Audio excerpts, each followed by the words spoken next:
sábado del mes de noviembre, nuestra reunión. A Dios toda la gloria, toda la honra, porque Él es bueno y para siempre es su misericordia. Primer sábado del mes, 1 de noviembre del 2025. Hoy vamos a ver el mensaje que se llama Derribando altares satánicos. Derribando altares satánicos en el nombre de Jesucristo. El día de ayer fue un día muy fuerte en el ocultismo.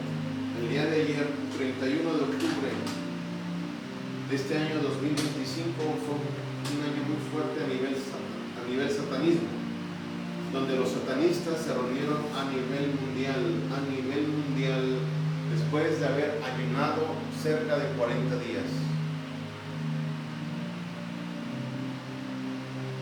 Después de haber ayunado los satanistas ayunan más que muchos cristianos. A ellos no les importa pagar el precio. ¿Por qué? Porque le tienen temor a Satanás, les tienen temor al diablo. Le tienen temor a lo que Satanás les puede hacer a ellos. De todas las venganzas y represalias que tiene Satanás en contra de sus siervos rebeldes y desobedientes, por si no lo sabías. ¿Y qué hace la iglesia cristiana en su mayoría? Somos bien relajadísimos. No tenemos compromiso con Dios, no queremos ayunar, no queremos orar, ni congregarnos, ni orar, ni leer la Biblia, mucho menos tener comunión con Dios. Los satanistas lo hacen para tener poder de Satanás, más poder, más autoridad en el reino de las tinieblas y poder maldecir más fuerte a la iglesia de Cristo. ¿Y qué hace la iglesia de Cristo? Burlándose unos de otros, ni orando, ni ayunando, ni congregándose, ni teniendo comunión, sembrando discordia, sembrando división entre hermanos, entre familias, entre mismos hermanos de la fe, que cuál iglesia es mejor, que quién tiene mayor unción, que quién tiene mayor número de miembros, que cuál es más bendecido, que cuál es más obediente, que si tu pastor trabaja es porque no tiene fe, que si tu pastor no trabaja es un hombre flojo, y así está la iglesia de Cristo. Pero se quieren ir al cielo. Se quieren así ir al cielo. Jesús viene por una novia gloriosa, sin mancha, sin arruga y sin contaminación. Si tú y yo no cumplimos los requisitos, no nos vamos, nos quedamos. Si tú y yo cumplimos los requisitos, nos vamos y no nos quedamos.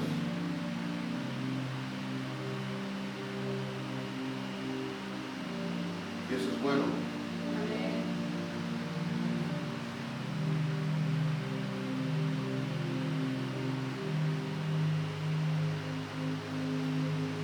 Fíjate lo que dice Efesios capítulo 5, versículo 26. Para santificarla, habiéndola purificado en el lavamiento del agua por la palabra, a fin de presentársela a sí mismo una iglesia gloriosa que no tuviese mancha ni arruga ni cosa semejante, sino que fuese santa y sin mancha. ¿Cuál es el modelo de la iglesia de la que Cristo quiere y por la cual Cristo viene? Una iglesia gloriosa, sin mancha, sin arruga, sin contaminación ni cosa semejante. Una iglesia donde tú puedas ver a tu hermano en Cristo de otra iglesia, de otra denominación, con buenos ojos, donde tú lo puedas saludar, bendecir y que él te pueda saludar y bendecir. Esas son el no tener arrugas, porque las arrugas representan relaciones truncas, relaciones cortas o cortadas.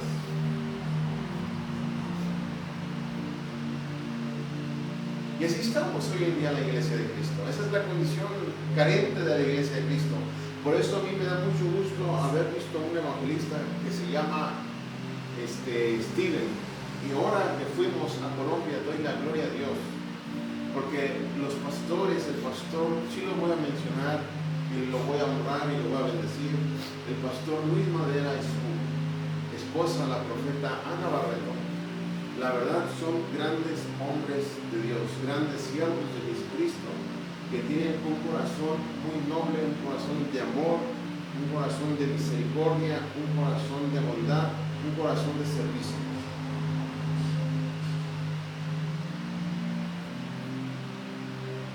Un corazón que están dispuestos a amar, a entregarse y a sembrar y a bendecir a Dios. A sembrar en el reino y a bendecir a Dios.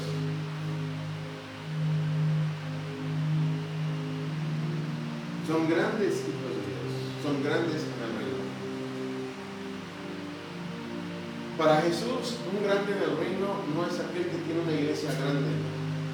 Para Jesús, un grande en el reino es aquel que se humilla y es servidor a todos.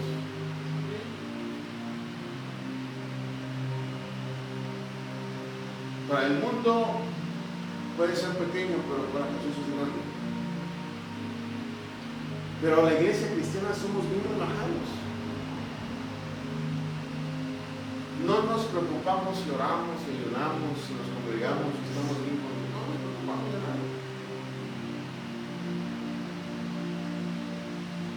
¿De qué nos preocupamos? De nada. No nos preocupamos de servir a Dios. No, de nada nos preocupamos. Y nos deberíamos de preocupar y ocupar porque la segunda venida de Cristo está cerca de él. Esto está en un abrir y cerrar de ojos. Por eso dice que Jesús la purifica y la santifica por la palabra. Y se la va a presentar él mismo. Jesús se va a presentar a él mismo, su propia novia. Una iglesia gloriosa que no tenga ni mancha, o sea, que haya guardado sus vestiduras, que haya vencido el pecado, que no se haya vuelto atrás al mundo, al cochambre, al lodo cenagoso. Dice que no tuviese ni mancha, ni arruga, ni cosa semejante, sino que fuese santa y sin mancha.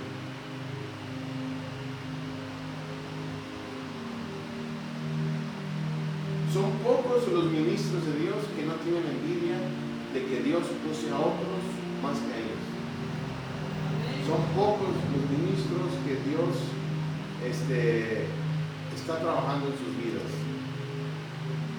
Son pocos los cristianos que realmente están permitiendo que el Espíritu Santo trabaje en sus vidas. Si a ti Dios te usa más que a mí, si a ti Dios te da más gloria que a mí, eso fue decisión de Dios. Y eso es la gloria de Dios. Y a mí no me tiene que dar envidia que Dios deposite más gloria en ti que en mí. Tú tienes que entender esa situación. ¿Por qué? Porque la envidia hay los celos ministeriales, los celos pastorales, celos en el trabajo, celos en las finanzas, celos por el cuerpo, por la estatura, por la complexión, por el color de piel, el color de ojos, por la barba, por todo hay celos, hay envidias. De por qué unos están chaparritos, que otros estamos altos, otros son gigantones. Por todo hay envidia. Por eso dice que dice que fuese sin mancha y que fuese santa y sin mancha. La verdad, yo estoy muy contento y agradecido con Dios porque mis planes de este año eran ir a Brasil. Pero el plan de Dios era otra vez ir a Colombia, donde Dios fue glorificado, honrado, y Dios nos permitió, el profeta Mike y a mí, ir a haber bendecido Colombia, haber conocido ese bello país, porque Colombia es un bello país. Es un bello país, la verdad. La gente nos ama mucho en Colombia.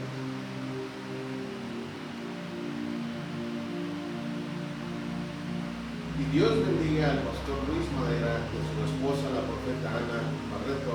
Que Dios los bendiga grandemente, porque son mis ángeles en la nación. Dios, la verdad, los usó mucho a ellos. Nos anduvieron moviendo por donde quiera que andábamos. Nos agendaron las prédicas ¿Cuándo iba a pensar el profeta Mike que iba a predicar en plena playa? Y predicó en plena playa. Llegando a Colombia y predicando en la playa, en Puerto Colombia.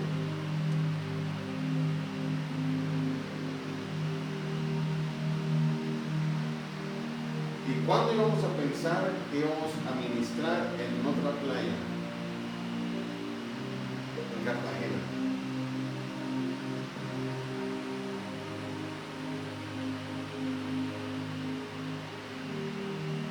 ¿Y cuándo íbamos a pensar que el broche de oro iba a ser, o la cereza del pastel iba a ser en Barranquilla?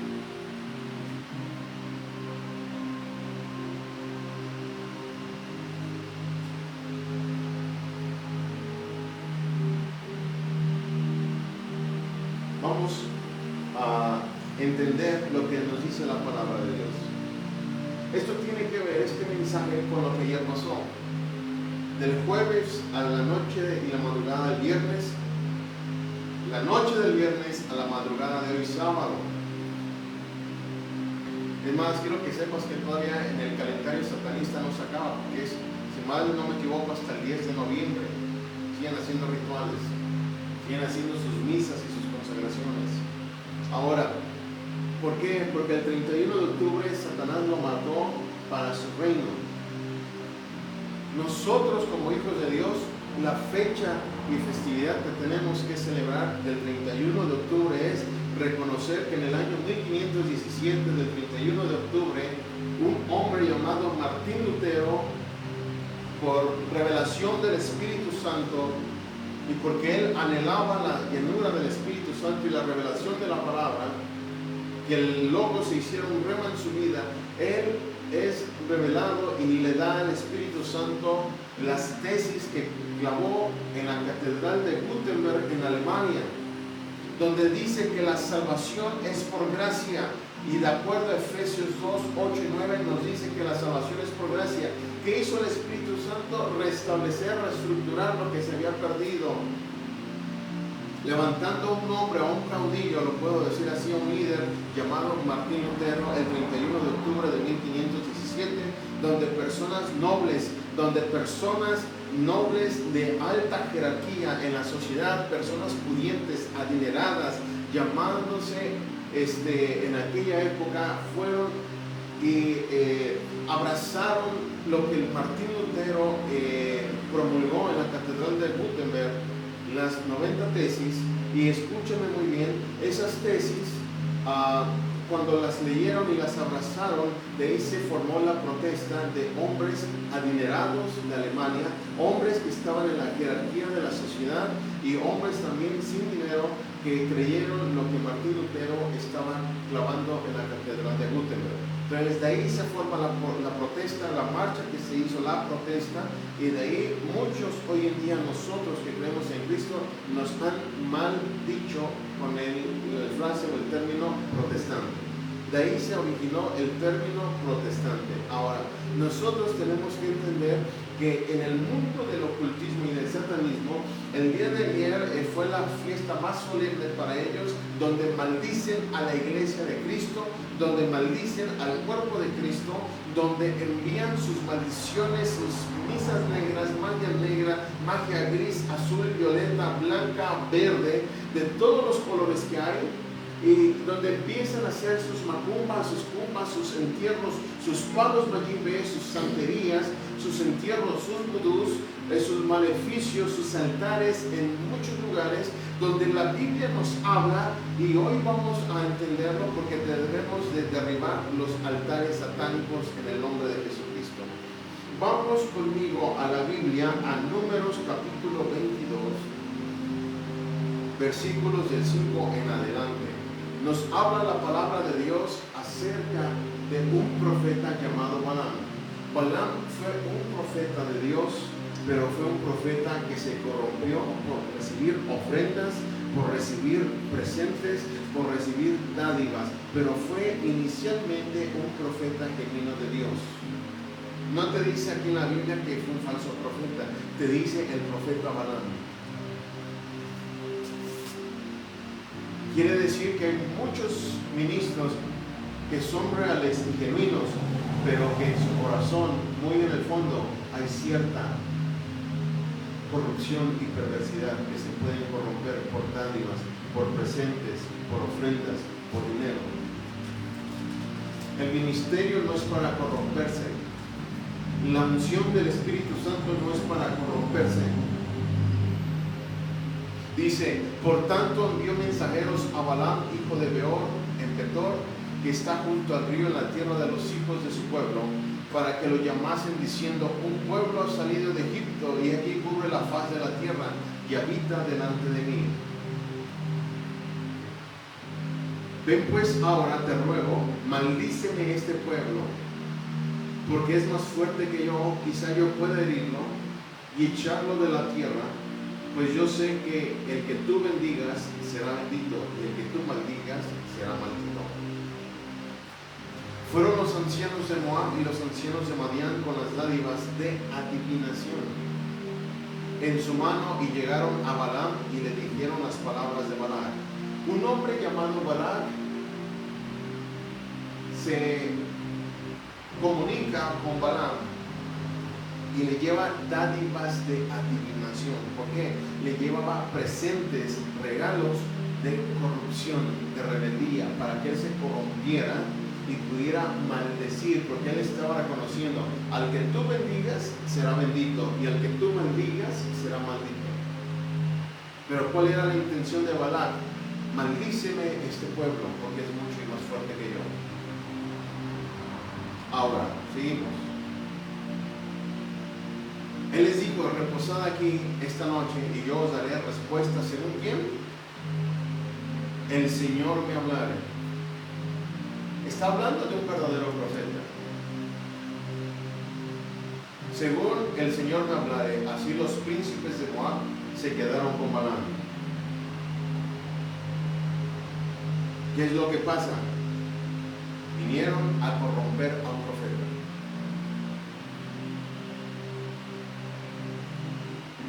Y el profeta todavía solapó el pecado de ellos porque les dijo, esperen aquí. ¿Por qué? Porque ya vio los regalos, las dádivas de adivinación. Pueden llegar a tu vida a ofrecerte muchísimo dinero para corromper tu vida y tu ministerio. La santidad y la salvación y la unción del Espíritu Santo que reposa en ti. Aún se puede corromper desde el púlpito. ¿Sabes cómo? Cuando te dicen, te invitan a predicar y te dicen, ¿sabe qué pastor? ¿Sabe qué profeta? Lo invito a predicar, pero predíqueme este tema, predíqueme acerca de la bendición de Dios. Y resulta que Dios te dice, vas a predicar de arrepentimiento. Y cuando te quieren controlar aún en lo que tú tienes que predicar, no prediques ahí, porque está el espíritu de Jezabel operando. El espíritu de chantaje, de control de la autoridad. Versículo 12.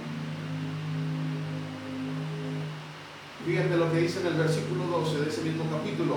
Entonces dijo Dios a Balaam, no vayas con ellos, ni maldigas al pueblo, porque bendito es. Dios le habla a quién? Al profeta. Dios no puede hablarle a nadie que no sea un profeta. Y Dios le habló a Balaam, ¿por qué? Porque Balaam era verdadero profeta. Pero ¿qué había en el corazón de Balaam? Corrupción. ¿Qué había en el corazón? Perversión. ¿Qué había en el corazón? Amor al dinero, amor a las dádivas. En el versículo 13 dice, así Balaam se levantó por la mañana y dijo a los príncipes de Balac, volveos a vuestra tierra, porque Jehová no me quiere dejar ir con vosotros. Aquí Balaam reconoce que se tiene que respetar a quién, al Señor. Balaam era un hombre que reconocía y quería respetar a Dios.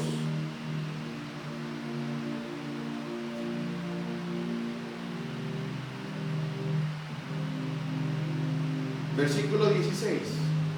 Los cuales vinieron a Balaam y le dijeron, así dice Balaam. O sea, fueron los príncipes de Moab a Balaam y regresan con Balaam y le dicen, así dice Balaam, hijo de Zippor, te ruego que no dejes de venir a mí.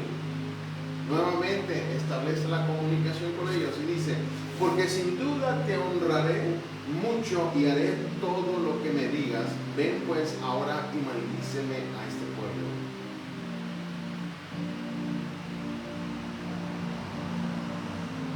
¿Qué es lo que le estaba diciendo Balac? Te honraré mucho y haré todo lo que me digas. Esto suena a la tentación de Mateo capítulo 4, cuando Satanás le dice al Señor Jesús: si postrado me adoras, te daré la riqueza y el reino de estas naciones.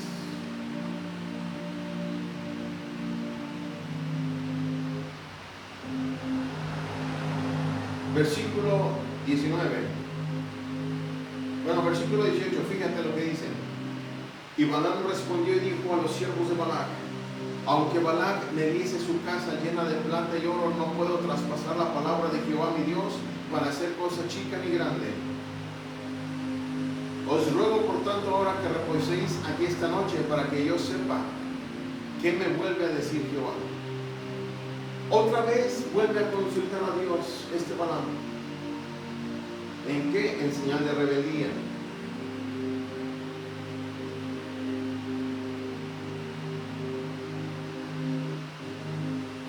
Ya Dios le había dicho en el inicio: no vayas con ellos, ni los maldigas a este pueblo, porque el pueblo bendito es.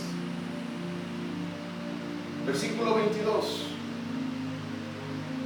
Aquí ya Balaam se sube a su asna y se va con los príncipes de Moab al camino. Y dice: y la ira de Dios se encendió porque él iba. Y el ángel de Jehová se puso en el camino por adversario suyo. Iba pues él montado sobre su asna y con él 2 criados suyos. Y el asna vio al ángel de Jehová que estaba en el camino con su espada desnuda en su mano. Y se apartó el asna del camino e iba por el campo. Entonces azotó Balaam al asna para hacerla volver al camino. ¿Qué pasó aquí? Iba Balaam. Dios le dijo en el inicio: no vayas ni maldigas a este pueblo porque es bendito. Y les dice: no puedo ir, no puedo traspasar las palabras de Jehová, vayan con Balac. Y vuelven los príncipes de Moab y dice: Balac dice así: te honraré muchísimo y te daré todo lo que tú me pidas, pero maldíceme, no dejes de venir a mí. Maldíceme a este pueblo y no dejes de venir a mí. Y dice: voy a volver a consultar a Dios, a ver qué Dios dice otra vez.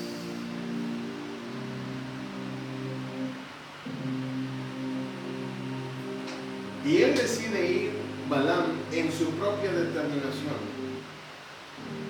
aún sabiendo que Dios en el inicio le había dicho no. Y él se prepara su asna y se va. Pero dice que la ira de Dios se encendió con Balaam. ¿Quieres ver tú enojado o irritado a Dios en tu vida? Rebélate, sé rebelde, sé desobediente.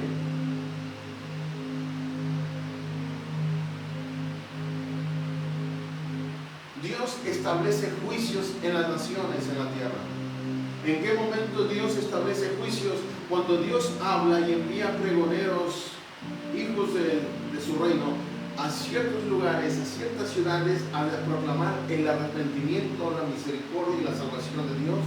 Y cuando ve que la gente está dura y testaruda y dura de servicio en su corazón y en su cuello, y está decidida a no servir ni obedecer la voz de Dios, y Dios envía otra vez obreros: mira que te arrepientas, y mira que te conviertas, y mira que no hagas eso porque es abominación, mira que es pecado lo que estás haciendo y necesitas volverte a mí, dice el Señor, porque lo que estás haciendo es abominación, eso irrita mi vida, eso irrita mi corazón, me estás ofendiendo con lo que estás haciendo, con lo que estás pensando, con lo que estás teniendo de intenciones, necesitas cambiar tu vida. Y Dios envía a esas personas, y la gente más endurece su corazón contra Dios, y la gente más peca, la gente más se corrompe, la gente más desobedece a Dios, la gente es más desleal a Dios, la gente es más violenta que antes, la gente es más incauta que antes, la gente es más rebelde que antes, y Dios comienza ahora a molestarse.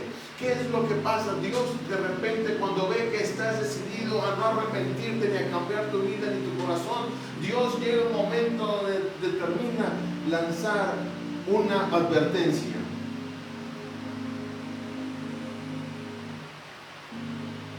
Y a veces las advertencias son con inundaciones, a veces son con terremotos.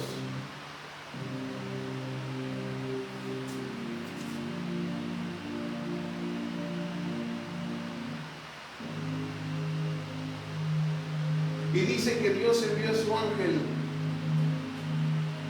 con su espada desenvainada, listo para el ataque en la guerra. Imagínate Dios mandando a su propio ángel. No mandó a uno de los arcángeles, no mandó a un ángel mensajero, no mandó al arcángel Miguel, no mandó a alguno de los otros arcángeles que tiene, ni a ningún querubín ni serafín, no mandó al ángel Gabriel a darle el mensaje a Balaam, regrésate. Mandó Dios a su propio ángel, para que veas la magnitud de la advertencia que iba a comparar.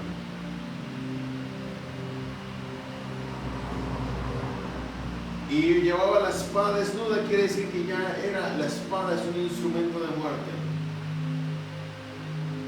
Balaam iba a caer muerto.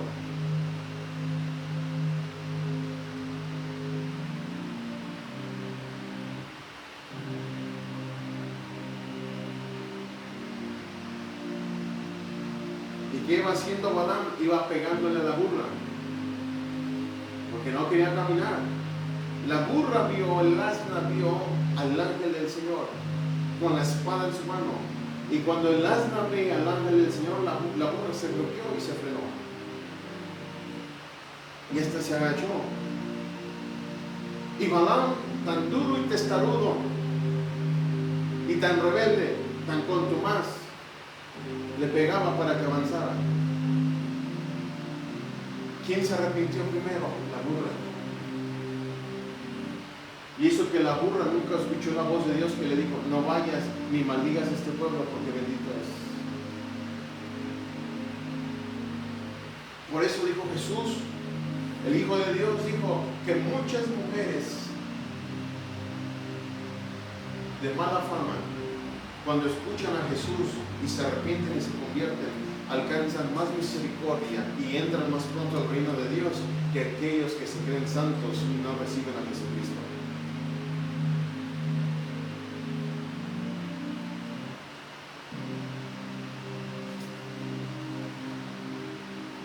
Versículo 28 dice: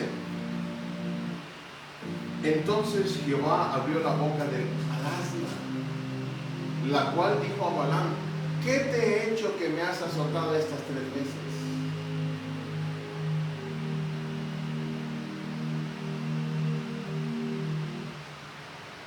Y Balaam respondió al asna: ¿por qué te has burlado de mí? Ojalá tuviera espada en mi mano, que ahora te mataría. Fíjate el corazón de Balaam. La ira de Balaam que ya estaba. Y el asna dijo a Balaam: ¿no soy yo tu asna? Sobre mí has cabalgado desde que tú me tienes hasta este día. ¿He acostumbrado a hacerlo así contigo? La burra era más obediente que Balaam.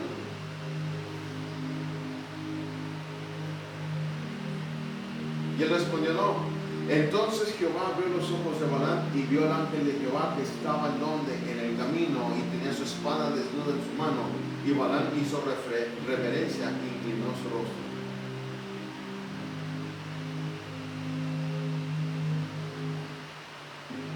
¿Quién es más sensible a Dios? A veces la persona que tú menos piensas es la persona que está más hambrienta y sedienta de Dios.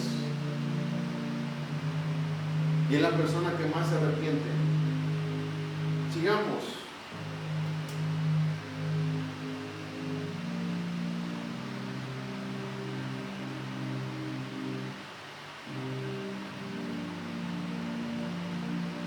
Vamos ahora a leer capítulo 23, el mismo Números, porque aquí vamos a entender lo que son los altares y qué es lo que tenemos que hacer para derribarlos en el nombre de Jesucristo. Números capítulo 23, versículos del 1 en adelante. Vamos a analizar algunos algunos pasajes. Dice, y Balaam, fíjate, Balaam, o sea, llega con Balaam y le dice, edifícame aquí 7 altares y prepárame aquí 7 becerros y 7 carneros. ¿Cuántos altares le pidió? 7. El número 7 es el número de la perfección.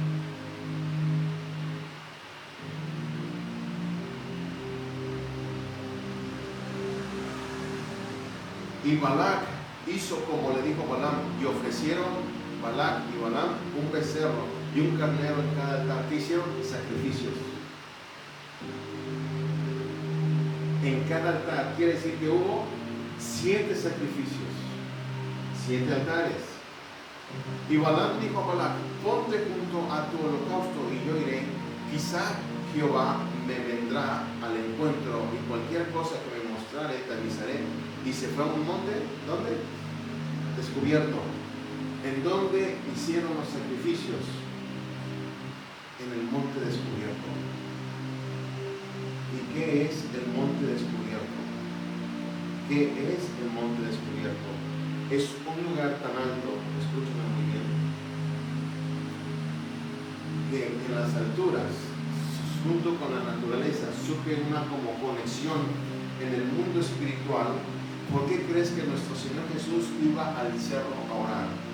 Iba al monte a orar y después descendía y después estableció y consagró e impuso manos a los 12 apóstoles. ¿Qué hacen los brujos? Como saben este principio de Números 23, ellos se van a los cerros, a los montes descubiertos a hacer sus altares y sus sacrificios.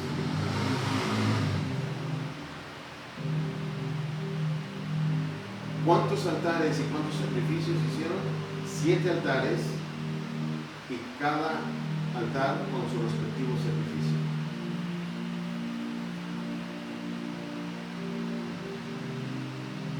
¿En dónde lo hacen? Al monte descubierto.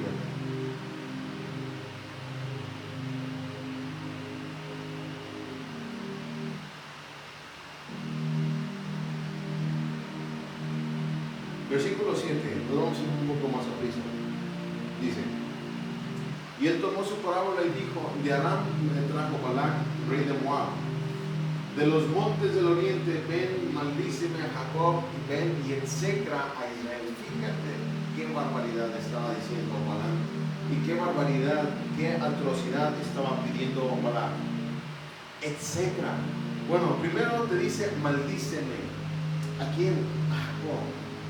La palabra maldecir en el hebreo quiere decir que eres abominable o hacerte abominable. Número 2 es maldecir severamente para que seas absolutamente maldito. Esa era la intención de Balac al haber contratado con las dádivas u ofrendas de adivinación a Balaam. Que el pueblo de Israel fuera ¿qué? Abominable, severamente maldito.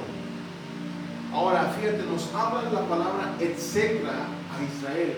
¿Qué es execrar? Execrar quiere decir que llegue hasta estar echando espuma por la boca. Hasta ese nivel de maldición querían maldecir a Jacob y a Israel, a echar espuma por la boca,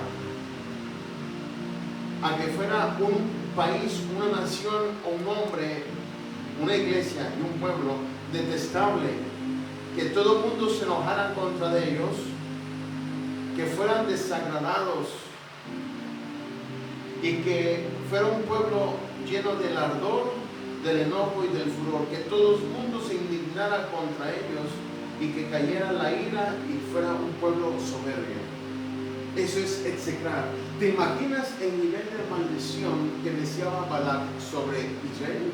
¿Y te imaginas el nivel de maldición que lanzan los brujos y los maldicientes sobre la iglesia y el pueblo de Dios?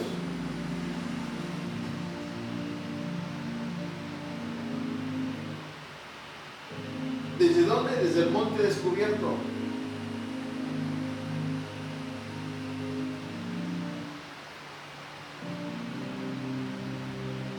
Sigamos, el versículo 14, vamos a leer el versículo 14.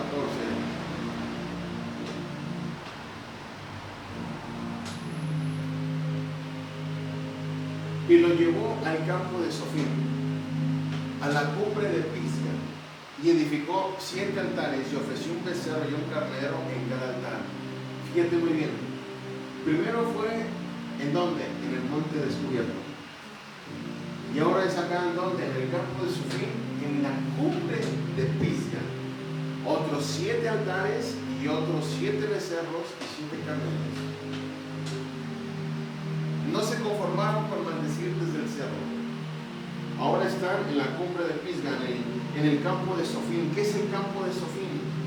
El campo de Sofim quiere decir que hacen la brujería para esparcirte, para atenderte, para la herencia y la labranza y todo lo que tú hagas fuera improsperado y se convirtiera todo en cosa silvestre y no en cosa de renombre o en cosa premium. Es como decir, de alta calidad es este producto porque es premium y esto es de baja calidad, lo silvestre, lo típico o lo común.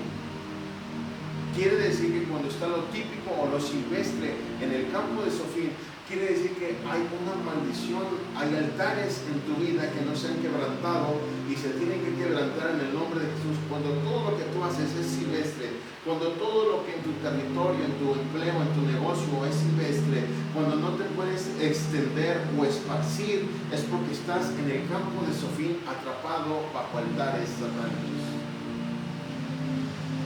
Porque te dice en el campo de Sofim. ¿Qué más te dice? En la cumbre de Pisga. ¿Qué es la cumbre de Pisga? Ahora, el nombre de Sofim, ¿por qué nos habla del nombre de Sofim? Sofim quiere decir vigilantes. ¿Por qué? Porque los grupos ponen demonios a vigilar tu vida, donde tú no te das cuenta. Ponen demonios a operar en contra de ti, a estarte vigilando y cuidando qué haces, qué hablas, con quién andas, qué estás haciendo a ocultas.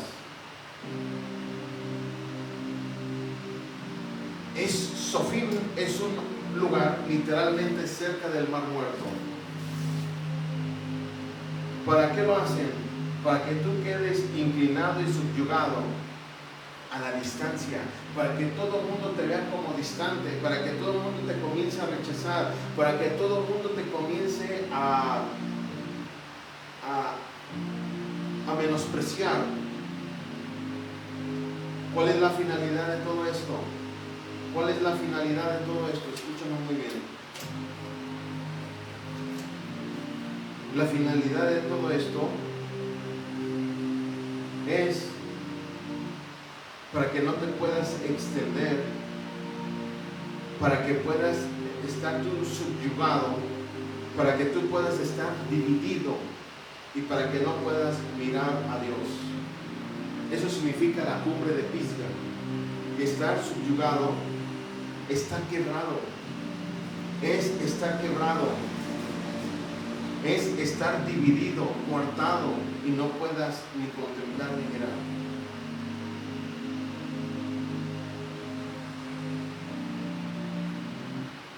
¿Y qué hacen ahí? 7 altares.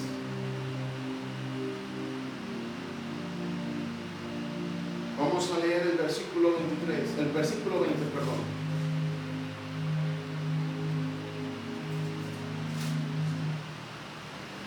Versículo 20.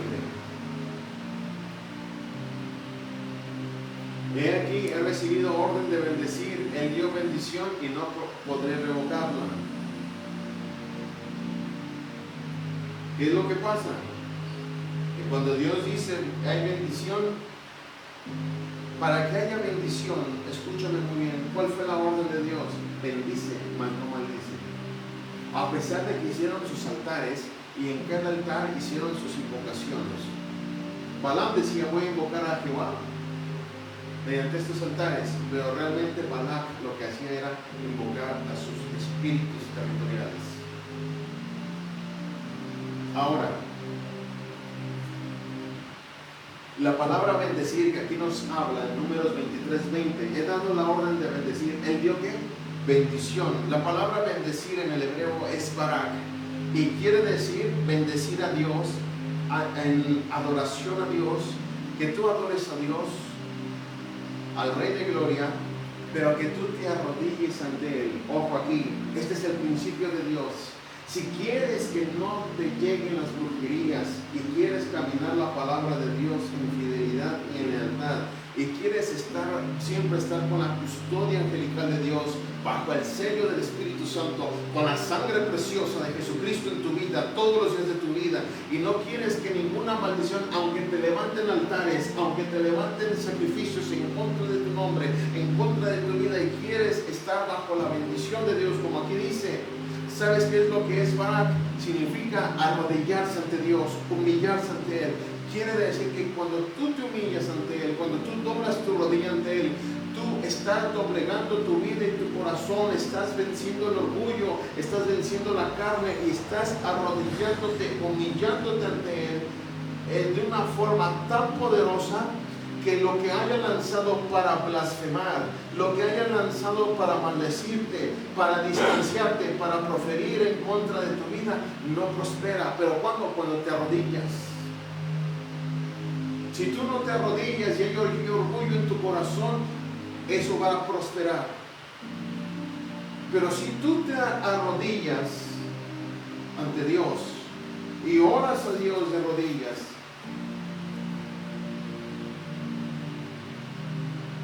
habrá bendición.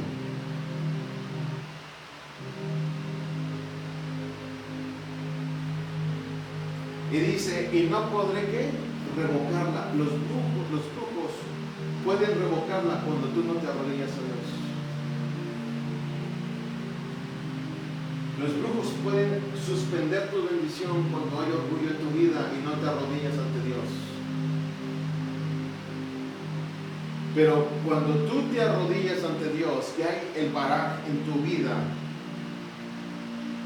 dice, no podré ¿qué? Revocarla. No podré hacer que se aleje, no podré hacer que se vuelva, no podré hacer que se retire, no podré hacer que se apague o se aparte o se aplaque. Wow. Cuando tú te arrodillas ante Dios y te humillas en tu corazón ante Dios, los brujos no podrán revocar tus bendiciones. Pero cuando hay orgullo, ya las aplacan, las cancelan, las apagan, las aplacan.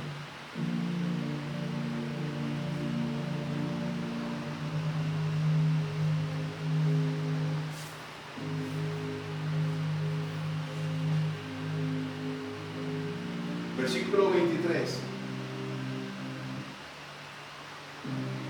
Porque contra Jacob no hay agüero ni adivinación contra Israel, como ahora será dicho de Jacob y de Israel lo que ha hecho Dios. Dice que contra Jacob no hay agüero ni adivinación contra Israel, no hay ninguna arte mágica, no hay ninguna maldición, no hay ningún susurro, no hay ningún conjuro mágico que pueda penetrar tu vida ni llegarte, ninguna hechicería, ningún sortílego no te puede llegar cuando estás arrodillado ante Dios. Pero si hay falta de perdón, si hay falta de fe, si hay orgullo, hay arrogancia, hay amargura y todo eso en tu corazón, y no te haces oración, sí, pero no la haces de rodillas en tu corazón, ni arrodillándote, ni humillando tu corazón ante Dios, entonces sí te puede llegar.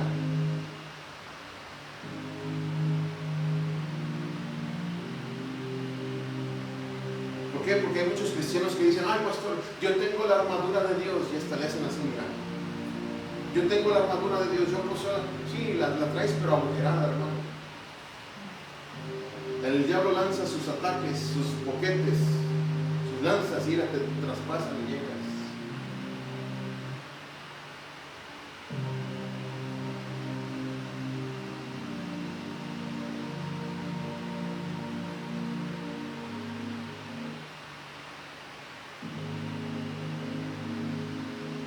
Versículo 24. He aquí el pueblo que como león se levantará y como león se erguirá, no se echará hasta que devore la presa y beba la sangre de los muertos. Esto nos habla, escúchame muy bien, iglesia, nos habla de levantarse intensamente, nos habla de levantarse intensamente de un acondicionamiento de Dios en tu vida, en tu corazón. nos habla de que te armes de valor, que te afirmes en Cristo, nos habla de un despertar, nos habla de que estés en el cumplimiento de Dios, en un despertar de Dios. Por eso dice que el pueblo que como león se levantará, como león se erguirá. ¿Cuántos del pueblo de Dios no son cobardes? Lo voy a decir, lo tengo que decir. ¿Cuántos del pueblo de Dios no son cobardes?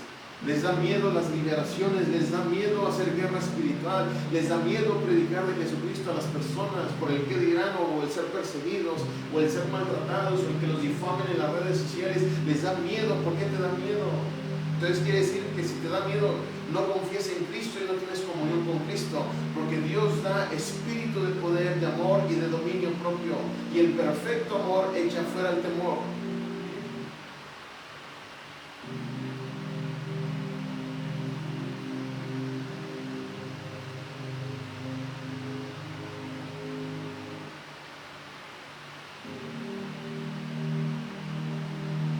Eso de erguirá como león, ¿sabes qué significa? Honrar y levantarse de tal forma que te tienes que impulsar para moverte, para que Dios se manifieste en tu vida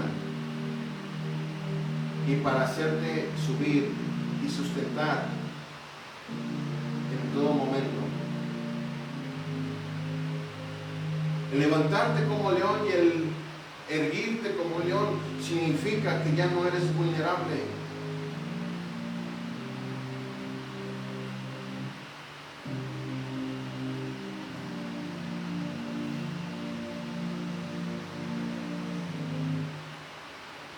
Necesitamos entender el plan de Dios. Ahora, seguimos.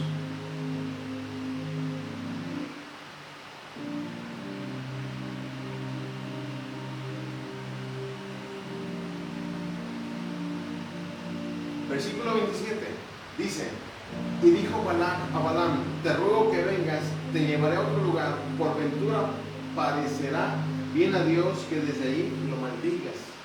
¿Desde dónde fueron los altares? Desde el monte descubierto. ¿En dónde más? En el campo de Sofín, en la cumbre de Pisga. Y ahora, ¿dónde más? Dice, te llevaré a otro lugar para que lo maldigas, por ventura parecerá. La tercera vuelta de los altares satánicos. ¿En dónde?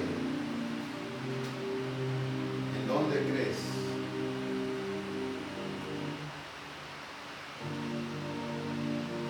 Dice, y Balac llevó a Balaam a la cumbre, ¿a dónde?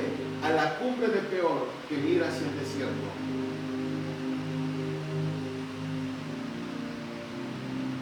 ¿En dónde fueron ahora? En el desierto, pero en la cumbre de Peor. ¿Amén? Ponte de pie, iglesia, vamos a orar. Ponte de pie.